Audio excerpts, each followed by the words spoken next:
Assalamualaikum warahmatullahi wabarakatuh. Kami di sini dari kelompok 7 ingin mempresentasikan tentang ilmu hadis. Namun sebelumnya perkenalkan, nama saya Arinal Haq dengan NPM 20111100258 dan kedua teman saya yakni Saya Inka Tasma dengan NPM 20111003008.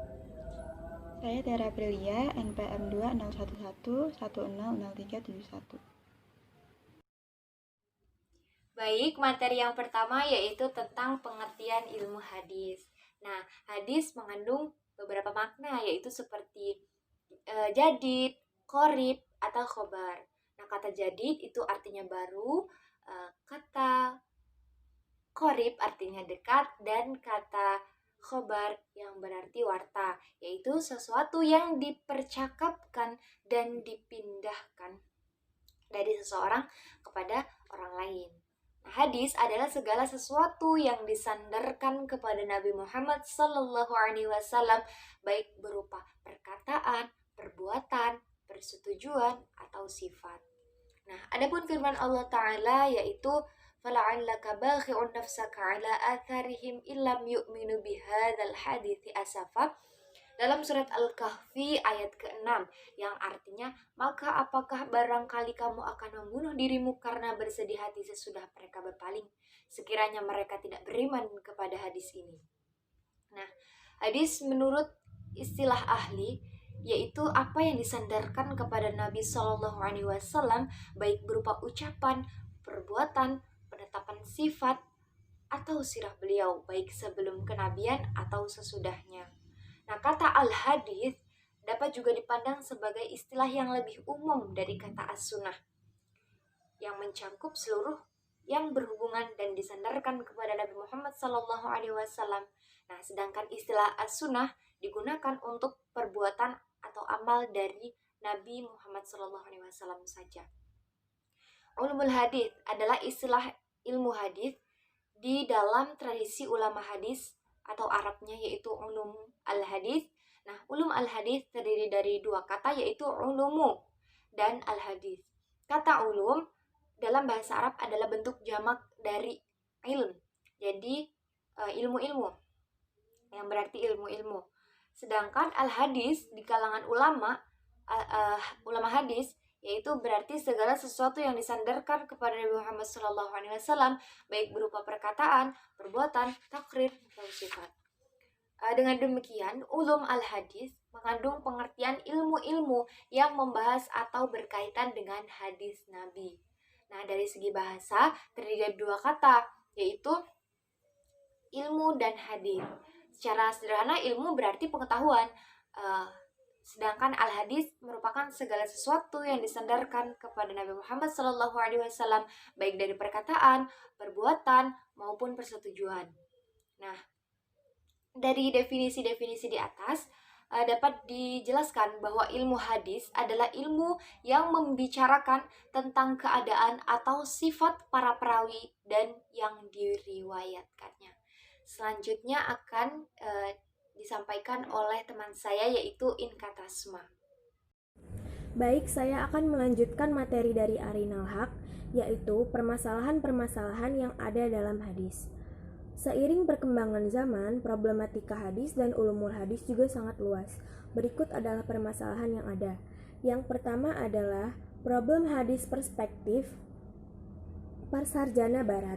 Ketika sarjana barat memasuki domain penelitian tentang sumber dan asal-usul Islam, mereka dihadapkan pada pertanyaan tentang apakah dan sejauh mana hadis-hadis atau riwayat tentang Nabi dan generasi Islam dapat dipercaya. Yang kedua adalah problem hadis dan ulumul hadis dari aspek metodologi. Metode yang digunakan oleh para sarjana muslim klasik untuk menyadarkan sebuah hadis kepada Nabi tidak mendapat tantangan signifikan dari sarjana muslim modern. Dan yang ketiga adalah problem pada aspek otentisitas hadis.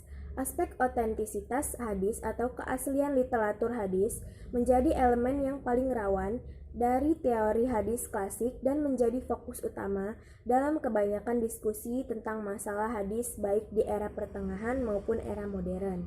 Dan yang keempat adalah problem pada aspek otoritas hadis. M. Syuhudi Ismail menjelaskan bahwa pada zaman Nabi belum ada bukti sejarah yang menjelaskan bahwa ada yang menolak hadis sebagai salah satu sumber ajaran Islam. Dan yang kelima adalah problem pada aspek interpretasi hadis. Pada dasarnya, aspek interpretasi secara tekstual dan kontekstual telah terjadi sejak zaman Nabi. Hal tersebut dibuktikan bahwa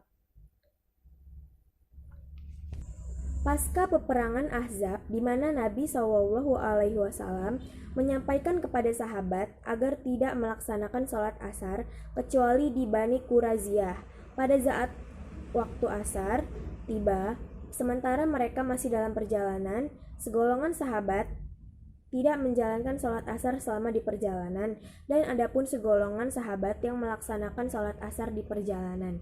Sekian, materi berikutnya akan disampaikan oleh Tiara Aprilia.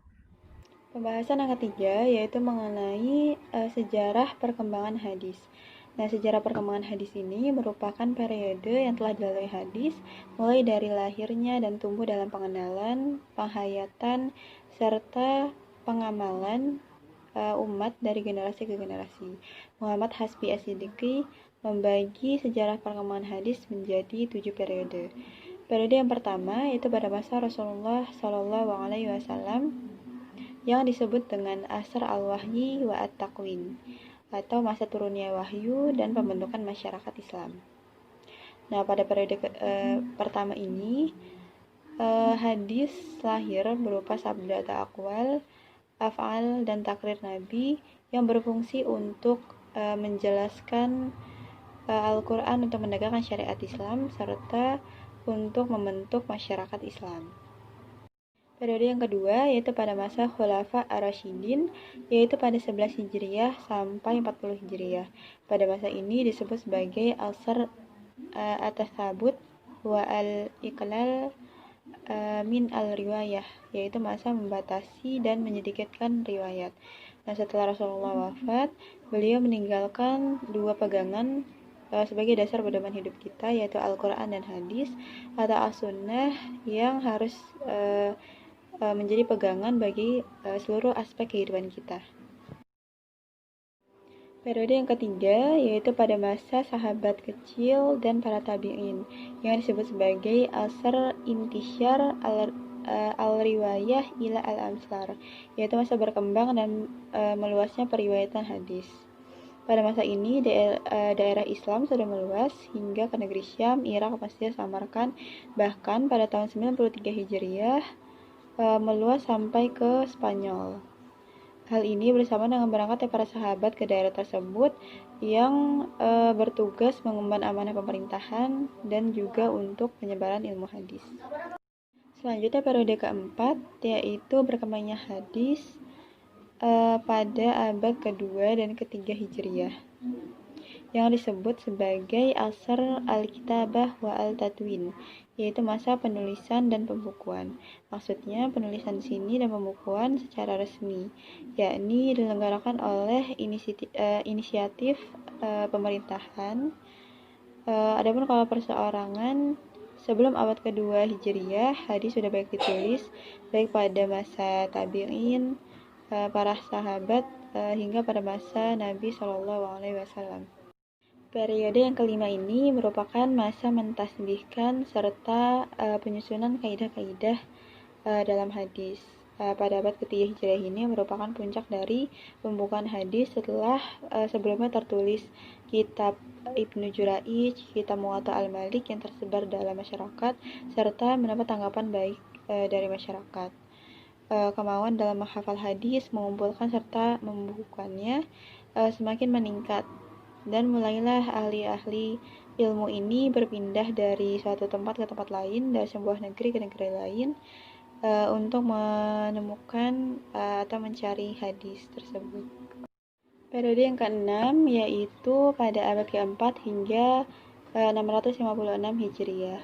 pada periode ini merupakan abad keempat, yaitu pada masa Abbasiyah angkatan kedua, yang dinamakan dengan Asru al-Tahdib wa al-Tartibi wa al-Istidraki wa al-Jami', yaitu munculnya kitab-kitab sahih yang tidak terawat dalam kitab sahih pada abad ketiga.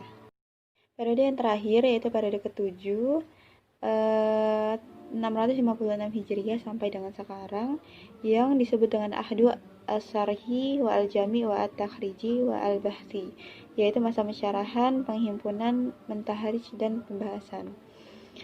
Usaha yang dilakukan oleh ulama pada periode ini yaitu menerbitkan isi dari kitab-kitab hadis, untuk menyaringnya dan menyusun kitab 6 tahrij serta membuat kitab fahmi yang umum. Sekian presentasi dari kelompok kami, kurang dan lebihnya kami mohon maaf. Terima kasih. Wassalamualaikum warahmatullahi wabarakatuh.